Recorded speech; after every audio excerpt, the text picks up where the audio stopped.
Well, hello and welcome to Fuquay-Varina United Methodist Church. My name is Owen. I'm one of the pastors here, if we haven't had a chance to meet yet, and we're glad you're here. We know that life can get crazy, and sometimes we have to find time to worship during the week, and so we have crafted this worship opportunity just for you. We know, nothing's perfect, but whenever you're worshiping and wherever you're worshiping, we're glad that we can be here worshiping together. If you are with us for the first time or you'd like to let us know you're here, if you just got questions we can follow up with, we'd love for you to text us, send the word hello to the number that's right here at the bottom of your screen. We'd love to get back in touch with you as soon as we can to see how we can connect or help solve whatever it is that you've got for us. So don't hesitate to reach out. Also, if this is an opportunity that you regularly participate in and you'd like to partner with us in mission and ministry, we'd love to have that partnership with you as we serve our greater community here around Fuquay-Varina. You can go to our website, fvumc.org/give. And we'd love, again, any sort of support that you can offer will help us continue to do this and do it well. And so you can check that out while you're there. Anything that you need, hopefully, will be right there on our website. Particularly if you're looking for other worship opportunities, you'll be able to see those on our worship page. And again, we're just so glad you're here, and we hope that you find something meaningful, something you can hang your hat on this week as we participate in worship together.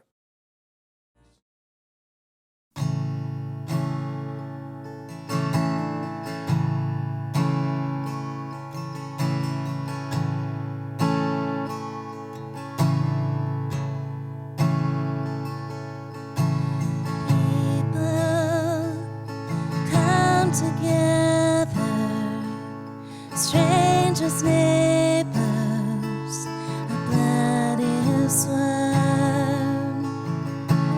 Children of generations, of every nation, of kingdom come. So don't let your heart be troubled. Hold your head up high, don't fear no evil. Fix your eyes on this one truth: God is madly in love with you. So take courage, hold on, be strong. Remember where our help comes from.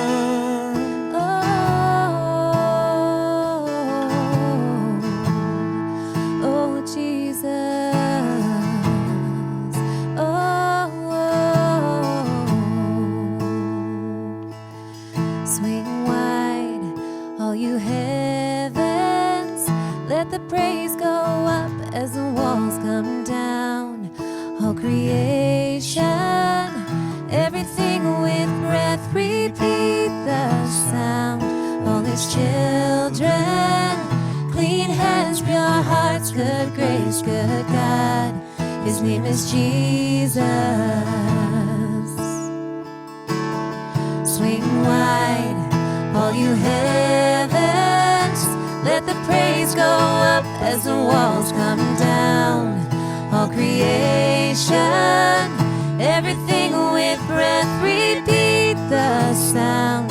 All his children, clean hands, pure hearts, good grace, good God. His name is Jesus.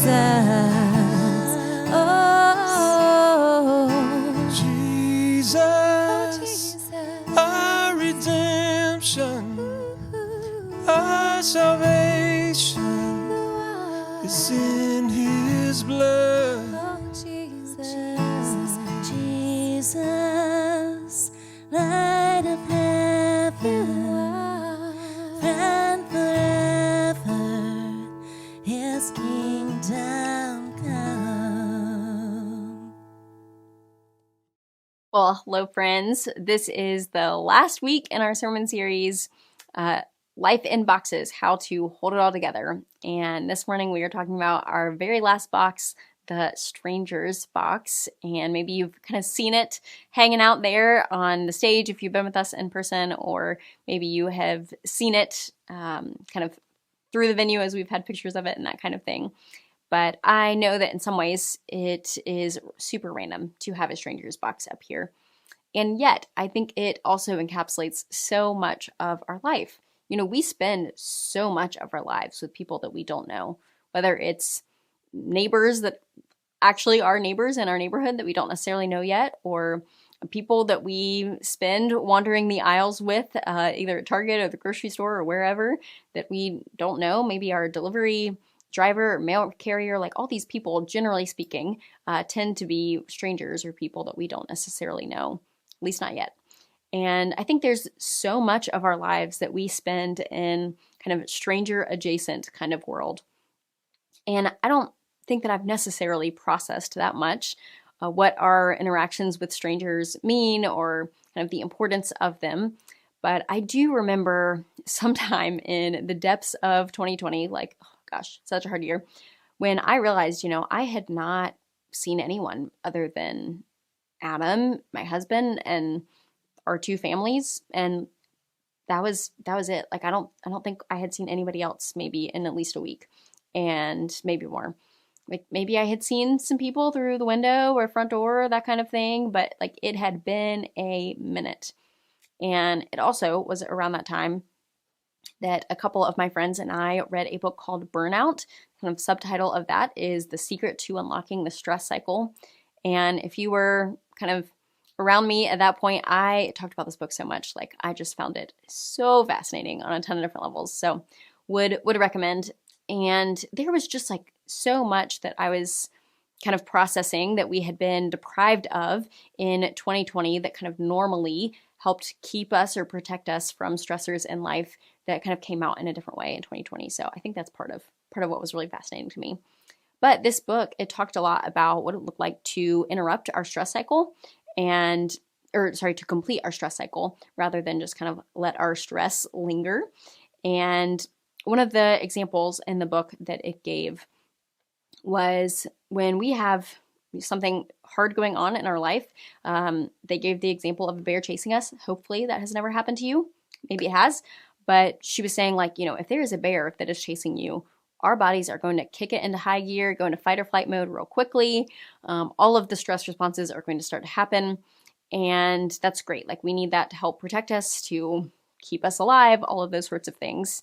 However, the book also said that if the bear just stops chasing us or goes away, or we kind of make it back to our car safely, then all of that stress that has built up in our bodies, it doesn't just like magically disappear when the bear goes away, but rather like we have to actually complete the stress cycle so that all the stress that has been built up in our bodies can kind of like have somewhere to go, somewhere to kind of release. And that was kind of a new concept to me. I mean, I knew a little bit about stress, but didn't necessarily know too much about the concept of the stress cycle before this book. But one thing that was interesting to me is that the authors gave a lot of different ways in which we can complete the stress cycle so that we can kind of let our bodies know, like, everything's okay, bear's no longer here, or whatever's stressing us out, like, it's going to be okay. And there were a lot of things kind of in the list of things that help us to complete the stress cycle that I wasn't necessarily surprised by. Maybe you won't be either, such as deep breathing or connecting with somebody that you love. They talked about kind of the importance or the magic of a 20-second hug, kind of like lets us relax a little bit more. Talked about exercising or even crying, that all of these different things can help our bodies to release the stress that we are feeling and to kind of come back to homeostasis or like a baseline. And all of these things, made sense to me. Probably had experienced in one way, shape, or form. But one thing that was on the list that really surprised me was talking to strangers. And at first this made no sense to me. But as I kind of read more about this, it started to make a little bit more sense. She talked about how talking to strangers actually helps us to complete the stress cycle, because it helps remind us that the world around us is a safe place, that we no longer have to be on alert, that we can kind of take a deep breath and move on. And this was particularly fascinating for me because I think strangers, like talking to strangers, people that we don't necessarily know, like that often gets a bad rap. We tell our kids at a young age, like, stranger danger, do not talk to strangers. Like, it can be a dangerous situation. And in fact, recently, my husband and I were traveling out to California to visit my best friend. First time we've been on a plane in quite some time. And we were at the point where we had our tickets kind of scanned and we were waiting to board the plane in that long kind of like winding hallway that looks like a xylophone, like going in and out. I think that's the right name. You can tell me if I'm wrong. But we were hanging out there. We had the cheap seats, hadn't upgraded or anything like that. So we were at the very back of the line, and there was only one family behind us. And I recognized, they had been doing, as we had been waiting, all that they could to keep their 2 kids kind of entertained before getting on this 5-hour flight. And like, it just seemed like they kind of had gotten to a point where they were like, we don't know. We don't know what else to do with you kids. And maybe also in a moment of boredom for myself, I turned to one of the kids, I think maybe about 4 years old or so, and noticed that his shirt had Lightning McQueen on it. So I said to him, like, oh my gosh, I love Lightning McQueen. I love your shirt. And immediately the kid kind of goes and hides behind both of his parents. And I just kind of like laughed it off, like, talked to mom. I was like, oh, he's being shy, whatnot. And, I just kind of brushed it off and moved along. I was a shy child, so like, I totally get it. It's like, okay, yep, that's good. You're stressing you out. Somebody you don't know is talking to you. We'll move along. And later, my husband told me that the dad had whispered to the son, like, sometimes it's okay to talk to strangers. And that just like made me laugh so much, because like, it's true. Like, we tell our kids stranger danger, and like, to be super clear, I think stranger danger can be really helpful. It's not always safe for kids to talk to strangers, and they're not necessarily always old enough to be able to discern when it's safe to and when it's not. But I think that sometimes we often kind of like hold on to this mentality of stranger danger, like hold on to it even into adulthood. And I think that sometimes that actually deprives us of the opportunity to help one another to feel connection and belonging in our communities. I've certainly realized as I have gotten older that I have become far less willing to talk to other people, or people kind of in like random passing interactions or whatnot. In fact, I remember a time, I guess I was in high school on a youth mission trip, and I just flown in to kind of meet the group, and my youth director and I were kind of like unpacking how the plane ride went and all of that kind of thing. I hadn't really like flown anywhere much before, and so I just was kind of like processing it with him. And I told him, like, I met this lovely couple next to me, and like we talked the whole time, blah blah blah. And it was not a super long flight, but I remember in kind of processing that with him, he like looked at me and he was like, I don't think I ever talked to people on a plane. Like, this was just like so newfangled to him. Like, he never would have considered doing that. And I remember in that moment thinking to myself, like, oh, like I never want to be that way. Like, I always want to be able to kind of see the people around me and like engage with them. And like, I love that. It was a super great experience for me. I think they really loved it too. And yet, just a few weeks ago, same flight out to California, I found myself settling in for the 5-hour flight, put my headphones in, watched a plain movie and a little tiny screen right in front of me, and sipped my ginger ale. And for that entire 5-hour flight, I don't think I said more than a few words to the person sitting next to me. Y'all, like, it's so hard. It's so hard. I think maybe the heart of it for me, I don't want to be a bother. I don't want to be a distraction. Even beyond that, I think sometimes like I simply would rather like be on my phone or screen or whatever it is and embrace a few lovely moments of silence, particularly on planes. You don't always know. Like, someone might have planned to take a nap or watch a movie or like read a good book, and don't want to interrupt that. Now, I'm not trying to say that we need to talk to every stranger in every single situation, but I do think that the way that we interact with strangers in the world matters.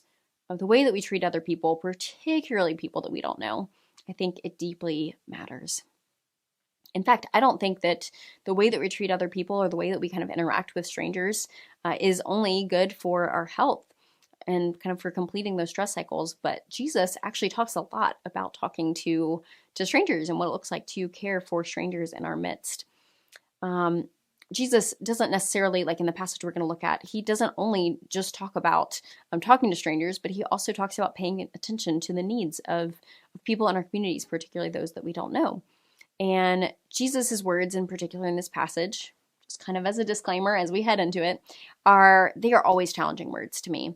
Jesus not only invites us to care for strangers, But he actually says, whenever you care for any person, particularly anyone who is deemed last or least or lost, in some way, we also, by doing so, by caring for that person, that we have cared for Jesus himself. Like, ooh, it's a challenging passage. It's continually challenging to me, so just want to give that disclaimer. But let's read it together and we can unpack a little bit more. If you are following along, it comes from Matthew chapter 25. We're going to read verses 35 through 40. He says, "For I was hungry, and you gave me food.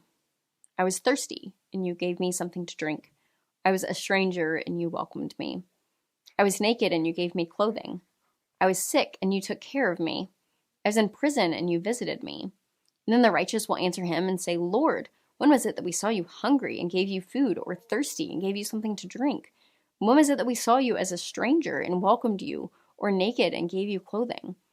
And when was it that we saw you in prison and visited you?" And here's his answer. The king will answer them, "Truly I tell you, just as you did to the one of the least of these brothers and sisters of mine, you did to me." I think that's the hardest line for me. Just as you did to one of the least of these, you also have done to me. More than Jesus saying that talking to and caring for strangers can be good for us, Jesus in this passage is telling us that when we help feed or clothe somebody who needs it, when we visit somebody who's in prison, when we welcome somebody who we consider to be a stranger, then not only have we cared for that person and kind of helped meet their needs, but we actually have cared for the living God. Friends, that's a big deal. That is a big deal.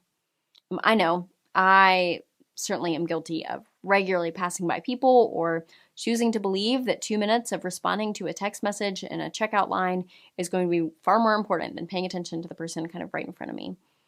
Actually, in fact, earlier today, this morning, before I recorded this, I went to the dentist for a short little 30-minute appointment. I've gotten a night guard. I've been grinding my teeth at night. Ugh, y'all, it's so hard. And they had to fit the night guard in and make sure that it fit my teeth okay and all of that. And so again, short appointment, right? And I was chatting with the assistant who was kind of helping make sure that this fit well and all of that. And I caught myself multiple times across these short 30 minutes, prioritizing my phone over talking to her. She was very kind, very helpful, had helped me so much, cared for me really well. And yet, whenever there was a break in the conversation, or whenever I felt this is a great time to respond to this other text message or to check my email, I prioritize that over the person who is right in front of me and helping care for me in that moment. And I remember leaving the dentist office this morning and being oh gosh, this is going to be a really hard habit to break. And so know that if this feels hard to you, you're not alone in it. I think it's going to be challenging to me as well. And yet, I think that the cost of trying to break this habit is worth it.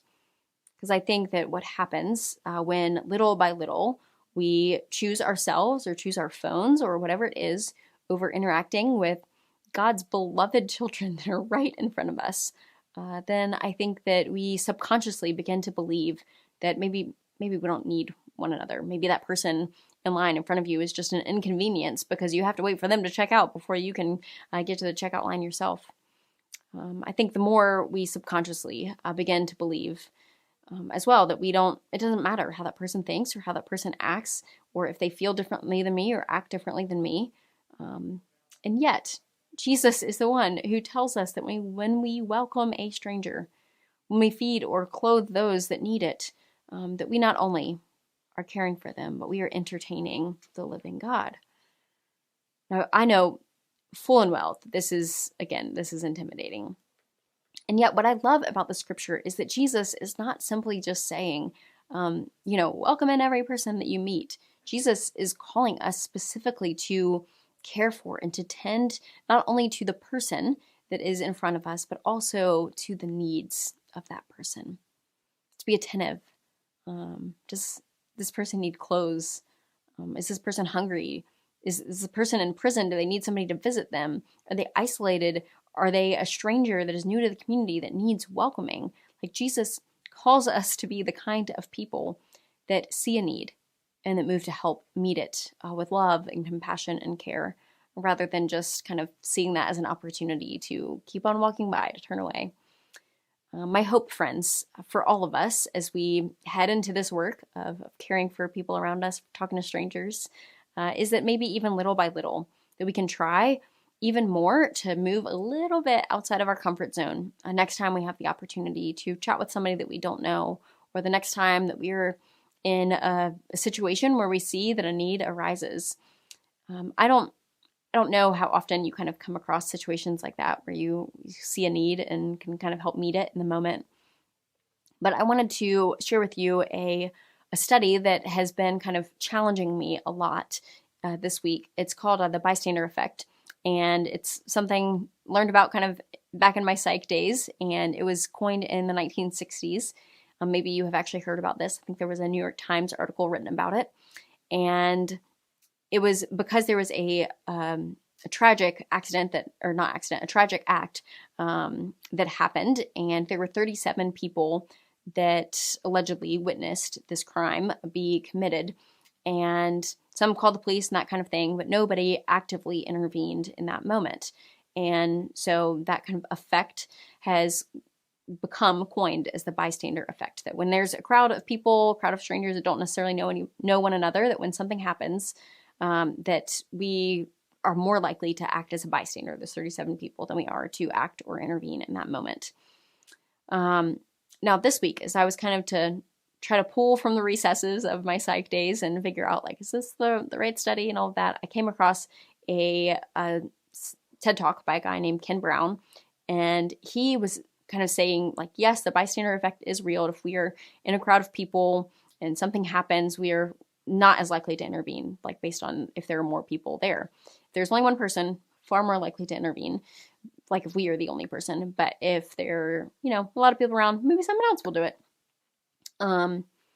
But Ken Brown also said, as he dug into the research a little bit more, that he actually found that the bystander effect could be overcome, such that if there was somebody in the crowd that something happened or they needed help, that almost every time, if this one thing happened, then the bystander effect kind of disappeared and actually was overcome by more people stepping in and helping. And he said that what he found is that if just one person in the crowd begins to help, then almost every time more people are going to step in and to help in that moment. He kind of said that it seems like if nobody is intervening kind of in this bystander effect world, then we tend to tell ourselves, maybe this is not a safe place to intervene, or maybe there's a reason that nobody else is acting. However, if we choose to be that one person that kind of steps up and acts, that we actually can be a leader of a movement to be able to help intervene in a situation, to be able to either get somebody to safety or to stop something from happening. And I just think that, like, gosh, that is a beautiful thing for us to keep in mind and to remember, that it might seem insignificant to kind of step up and help somebody.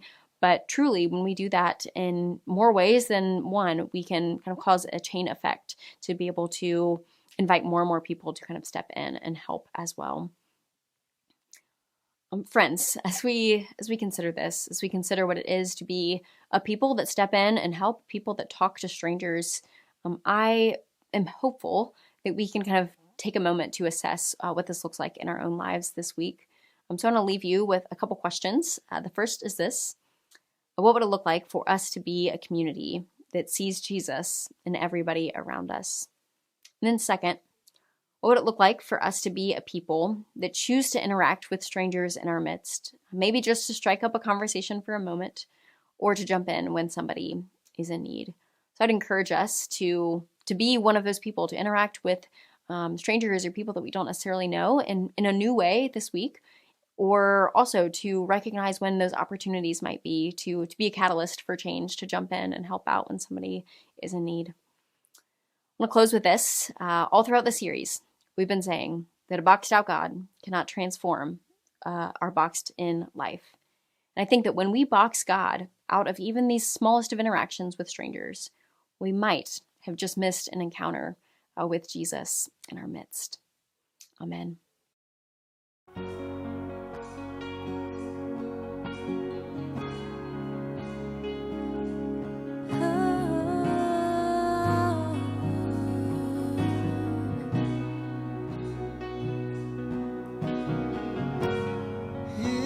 is where I lay it down, every burden, every crown. This is my surrender. This is my surrender. Here is where I lay it down, every lie and every doubt. This is my surrender. And I will make room for you to do whatever you want to do whatever you want to. And I will make room for you to do whatever you want to do whatever you want to. You may sing with us. Here is where I lay it down, every burden, every crown. This is my surrender. This is my surrender. Here is where I lay it down, every lie and every doubt. This is my surrender. And I will make room for you to do whatever you want to do whatever you want to. I will make room for you to do whatever you want to do whatever you want to.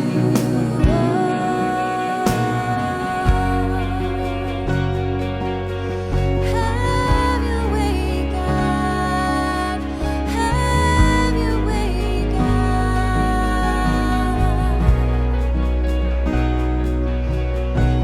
Shake up the ground of all my tradition. Break down the walls of all my religion. Your way is better. Your way is better. Shake up the ground of all my tradition. Break down the walls of all my religion. Your way is better. Your way is better. And I will make room for you to do whatever you want to do whatever you want to. Have your way, and I will make room for you to do whatever you want to do whatever you want to. Here is where I lay it down. You are all I'm chasing now. This is my surrender. This is my surrender. Here is where I lay it down. You are all I'm chasing now. This is my surrender. This is my surrender.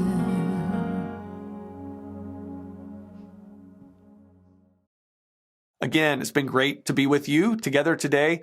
I would remind you, we'd love to know you're here. If you want to text us, just text the word hello to the number that's at the bottom of your screen. We'd love to follow up with you, particularly if there are questions you have after today's worship, or if there's something we can do to help you take the next step in your life of faith, your journey. We'd love to be able to do that with you, to partner with you in that way. So don't hesitate to reach out. And again, if you'd like to join with us in mission and ministry here in Fuquay-Varina, you can go to our website, fvumc.org/give. We'd love your support. We'd love to partner with you in ministry in all sorts of different ways. We have plenty of other worshiping opportunities live on Sunday morning, as well as throughout the week. And so don't forget to hop over to our website, fvumc.org, to check out all those opportunities. We'd love to get a chance to meet you should the time come. And until then, it's been great to worship together with you today.